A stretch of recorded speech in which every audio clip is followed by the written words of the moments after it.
eugenics, Davenport, Laughlin, and Goethe, were dispatched by the Rockefellers to Germany, where they advised the Nazis on the fine-tuning of their extermination system. With the strong support of the U.S. and England, Germany had gone over the edge, and tens of millions would pay with their lives.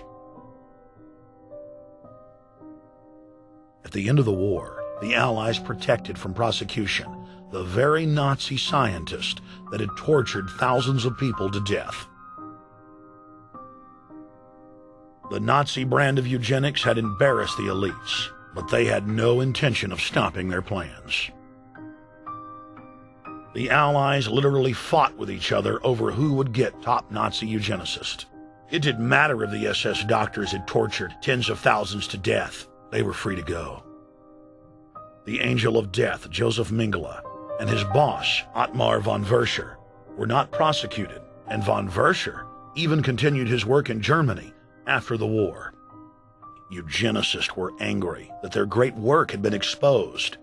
They then scrambled to camouflage their agenda. Eugenics Quarterly became Social Biology. The American Birth Control League became Planned Parenthood. New terms like transhumanism, population control, sustainability, conservation, and environmentalism replaced racial hygiene and social Darwinism. Many eugenicists of the previous period engaged in what they called crypto-eugenics. Purposefully taking their eugenics beliefs underground, they became highly respected anthropologists, biologists, and geneticists in the post-war world.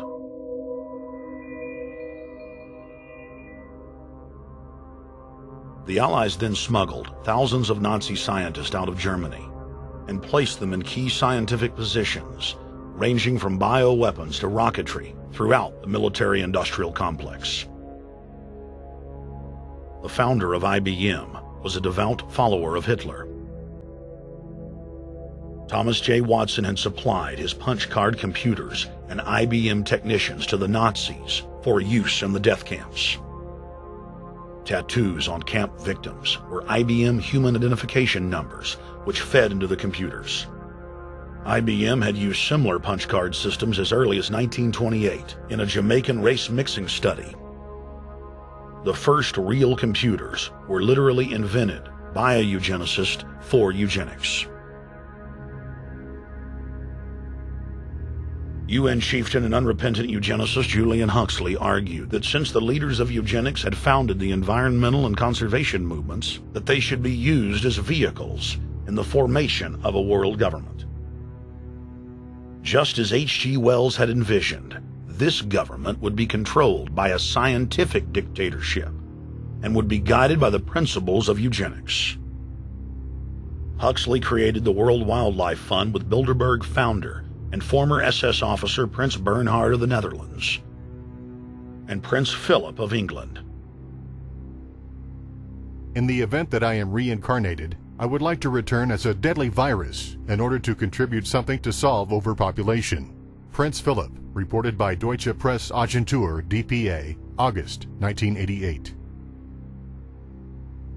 Aldous Huxley, author of Brave New World and brother of Julian Huxley, gave a speech at Berkeley in 1962, shortly before his death. He admitted that his best-selling book, Brave New World, written in 1932, was based not on fiction, but on what the elite were actually planning to implement. And here I would like briefly to compare the parable of Brave New World with another parable which was put forth more recently in George Orwell's book 1984.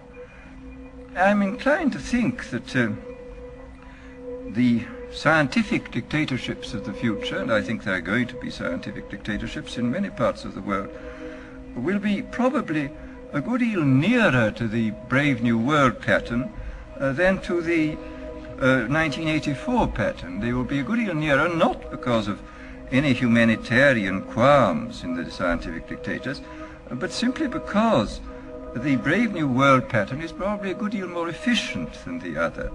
That if you can get people to consent to the state of affairs in which they are living, the state of servitude, the state of being, well, it seems to me that the nature of the ultimate revolution with which we are now faced is precisely this, that we are in process of developing a whole series of techniques which will enable the controlling oligarchy, who have always existed and presumably always will exist, to get people actually to love their servitude. People can be made to enjoy a state of affairs which, by any decent standard, they ought not to enjoy. And these methods, I think, are a real refinement on the older methods of terror, because they combine methods of terror with methods of acceptance. But then there are various other methods which one can think of. There is, for example, the pharmacological method. This was one of the things I talked about in Brave New World.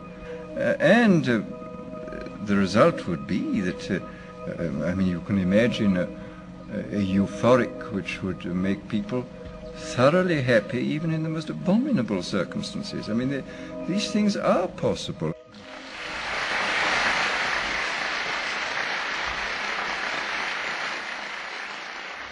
The elite have left a massive wave of destruction behind them as they cold-bloodedly experiment on civilian populations as if we are lab rats. A string of congressional investigations has uncovered more than 20,000 secret tests that were carried out against the American people between 1910 and 2000.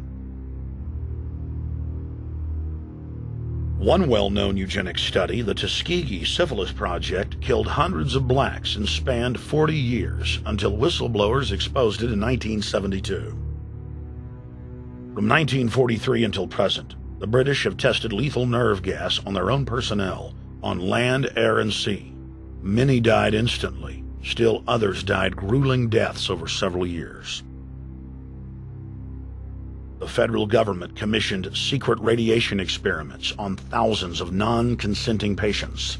Hundreds of hospitals in the U.S. injected healthy men, women, and children with uranium and plutonium at dosage levels ranging from non-therapeutic to lethal, killing many of the test subjects. Pregnant wives of GIs were given vitamins by base doctors that actually consisted of highly radioactive uranium-239 and plutonium-241, resulting in violent miscarriages and the death of the mothers.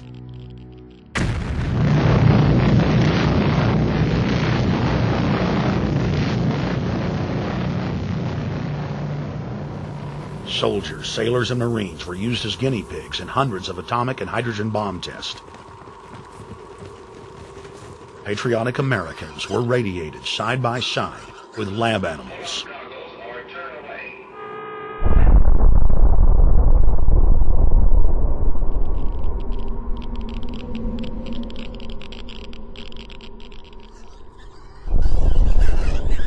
Pilots were forced to repeatedly fly through mushroom clouds of DNA-destroying radiation.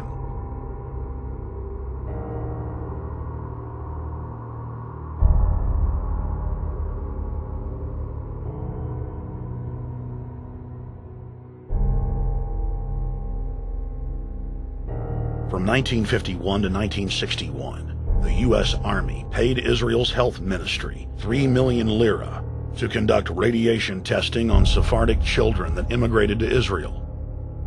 The government-run public schools would tell the children that they were going to get a medical checkup and that they were receiving an X-ray.